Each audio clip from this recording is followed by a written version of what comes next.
Benissimo, tutti bene, tutti bene. Hello everyone, welcome back to another video. You join me here on another beautiful day.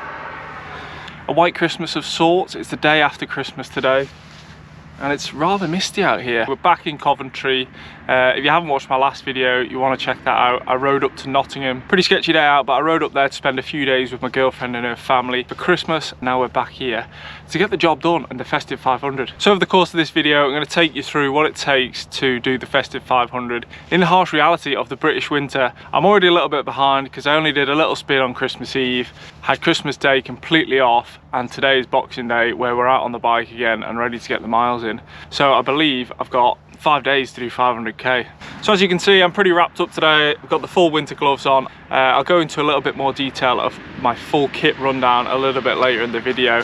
I've got some new bits of kit on today as well, which I'm excited to tell you about, and in the following days as well, so stay tuned for that. So as I've already mentioned, we're running behind and it's pretty chilly out here, so let's get a move on.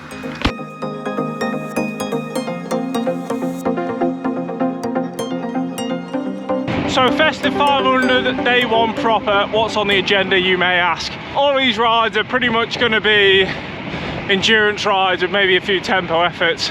Some of you may know already, I coach myself and I like to give myself the freedom of seeing how my body feels and recovers before I commit to some of the sessions that I have planned out. Today's ride specifically fueled up off mince pies and Christmas dinners, and I'm feeling quite good, fresh, recovered. I'm going to do a couple of 20-minute sweet spot efforts in this 90-kilometer route I've got planned.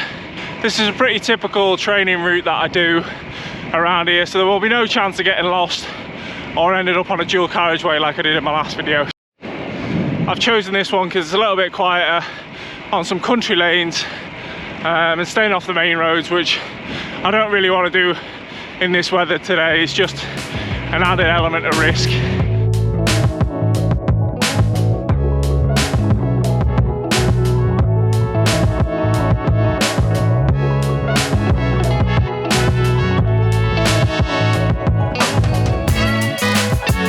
So we are about an hour and a half into the ride. Usually you would see a beautiful view across here to my left. Obviously it's not there today. Yeah, pretty grim. The brightest thing out here today is my glasses. So as I mentioned a little earlier in the video, I said I'd give you a quick rundown of my kit choices. It's a little bit cold, a little bit rainy, so this is what I've gone for. So let's start from the top. I've gone for the Met Trenta for no other reason than it's super comfy. Got my Salice glasses with the polarized lenses, so they change when the conditions outside change. They're pretty clear today because it's dark. I've got a full ear warmer thingy. Don't know what the technical term is for that. But yeah, I've got that on my head, which is keeping my ears nice and warm. I've got my trusty buff. Always keeps me nice and warm in the winter. First of the new bits of kit I've got to show you is this jacket. Christmas came early for me. Lacole sent me out a package just a few weeks ago to start testing this kit in some winter conditions. So far, pretty impressed. This jacket's a new one for me. I don't know if you can see there. It's got a nice fleece lining on the inside. Got a merino wool jersey underneath, and that is bone dry, so a bit saturated on the outside, but obviously that moisture isn't getting in, which is pretty nice. And then just a long sleeve base layer underneath that. And this has got a two-way zip as well, so it's super easy to get food out of the back pocket in the cold conditions. Got another bit of Lacole gear on here. I've got the leggings on with the cargo pockets today, so it's super easy to get my food out of there. And then finishing it off, I've got the trusty Spats Roadman 3s on. These are proper winter, thick neoprene, keep your shins nice and warm and dry. So after a quick kit rundown, let's crack on. So I'm about to get into my first effort. I think it's time for some cliff blocks.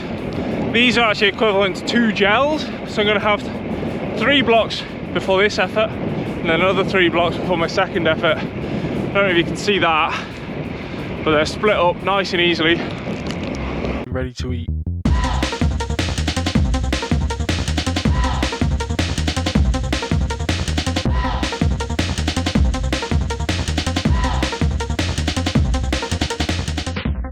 So that's the first effort done, just enough time for a quick 5-minute recovery, finish the rest of these blocks off and get into the second one.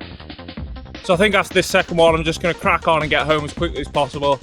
Still pretty bleak out here, and then once I get home I'll fill you in with all the stats of the ride. On with it.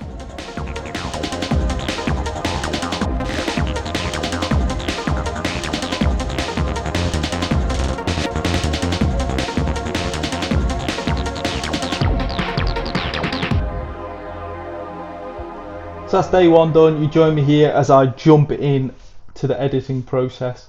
Today we did 104 kilometers, just under 600 meters of climbing, I think. You can check out all the stats on my Strava anyway. 3 hours 40, 29 kilometers an hour. And those two efforts that I did, one was 318 watts and the second was 321 watts. I might have got them mixed up. Good ballpark figures. Especially for this time of year. I'm quite happy with that, to be honest. As you could see, it got pretty bleak out there, so I just wanted to get back, get recovered and get ready for the next day, which you're about to see right now.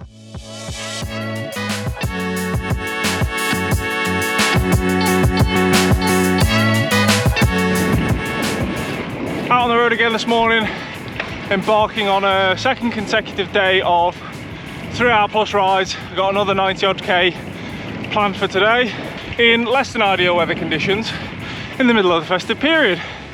So that begins to beg the question, is the Festive 500 really worth doing? So most of you guys probably already know what the Festive 500 is, but if you don't, to put it in its simplest terms, it's basically an 8-day cycling challenge across the festive period, starting Christmas Eve and finishing on New Year's Eve, where the aim of the game is to complete 500 kilometers outdoors or indoors across that time period. Now, completing 500k in the UK in the winter is sometimes a challenge in itself. So to add that into the festive period where you've got to balance family time, Christmas dinners and everything else, that really does add an extra element to the challenge, which I suppose leads us back to our original question.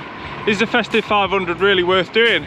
Personally, I think there's a balance to be struck between spending that time with your family, friends, social occasions and getting out riding your bike. Me, I've designated 2 days off, so Christmas Day and the Monday coming, which has meant doing some longer rides on other days, but definitely worth that guilt-free day off on Christmas Day.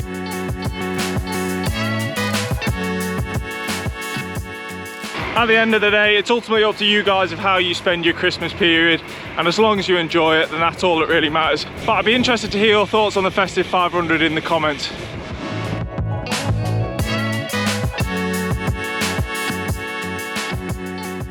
As for me, right now I'm going to make the most of this day off work and enjoy riding in the daylight, which makes a change.